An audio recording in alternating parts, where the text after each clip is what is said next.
উনি কি আমাদের কাছে প্রশ্ন করেন যে হুজুর, আমি এই পর্যন্ত অনেক কবিরাজ দেখিয়েছি, অনেক হুজুর দেখিয়েছি, কিন্তু তারপরও সুস্থ হচ্ছে না, কোনো কাজ হচ্ছে না। তো প্রত্যেক দিন এই সমস্ত কথা আমাদেরকে শুনতে হচ্ছে যে হুজুর, আমরা অনেক কবিরাজ দেখিয়েছি, তারপর সুস্থ হচ্ছি না, শরীরের মধ্যে জাদু, ব্যথা, অস্থিরতা, রাতে ঘুম নাই, এগুলো হচ্ছে না।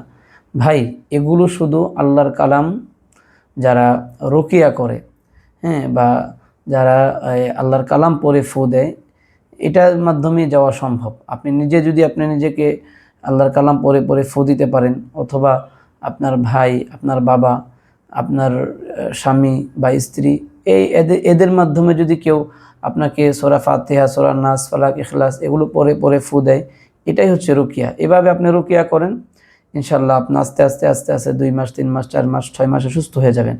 কিন্তু আপনি যদি শুধু কবিরাজের পিছনে দৌড়ান, হ্যাঁ, ওই হুজুরে, ওই ফকির, তো ভাই এই তাবিজের মধ্যে সূরা নাস, ফালাক এবং ওই বিভিন্ন নকশা অঙ্কন করে দেয়।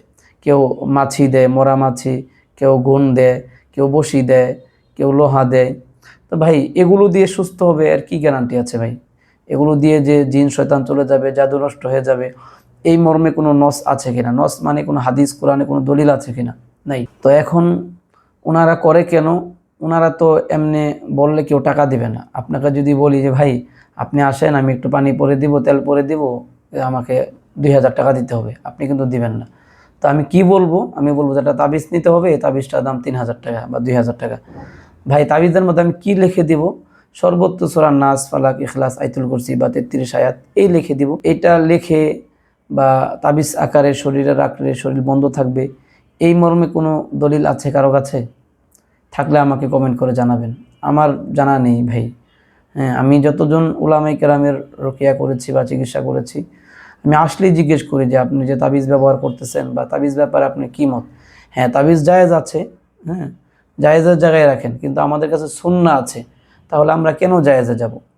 সুন্নাহ যেখানে আছে, যেখানে আল্লাহর নবী নিজে চিকিৎসা করেছেন, সাহাবায়ে কেরাম চিকিৎসা করেছেন, আল্লাহ রাসূল সাল্লাল্লাহু আলাইহি সাল্লাম তার নাতিদেরকে চিকিৎসা করেছেন, সেখানে এত কিছু আমাদের কাছে ধনভাণ্ডার আছে, আমরা কেন জায়েজে যাব? অনেকে আছে তাবিজ না দিলে মনে হয় যে হুজুর কোনো চিকিৎসাই করেননি। আসলে ভাই, আপনি এই জন্যই সুস্থ হচ্ছেন না। আপনার দিল আগে ঠিক করেন, আল্লাহর দিকে মুতাওয়াজ্জহ হন। আপনি নিজে আল্লাহর দিকে মুতাওয়াজ্জহ হন এবং নিজের ইয়াকিন, বিশ্বাস এবং এগুলো ঠিক করেন। হ্যাঁ, তাবিজের মাধ্যমে জিন শয়তান দিয়ে জিন শয়তানের চিকিৎসা, জাদুর মাধ্যমে জাদুর চিকিৎসা, এগুলো ভাই এগুলো ধোঁকা। হ্যাঁ, বলে হে ভাই, অনেকে আবার এই কথাও বলে যে জিন দিয়ে জিনের চিকিৎসা করতে হবে। এটা এটা ধোঁকাবাজি কথাবার্তা। জিনের দিয়ে জিনের চিকিৎসা দিয়ে হবে না। এটা সুস্থ হওয়ার কোনো মানে কোনোভাবেই সুস্থ হবে না। এবং জাদু দিয়ে জাদু, অনেকে নকশা মকশা লিখে দেয় বা জাদুর বিভিন্ন মন্ত্র পড়ে, ওর জাদু নষ্ট হয়ে যাবে। ভাই কখনোই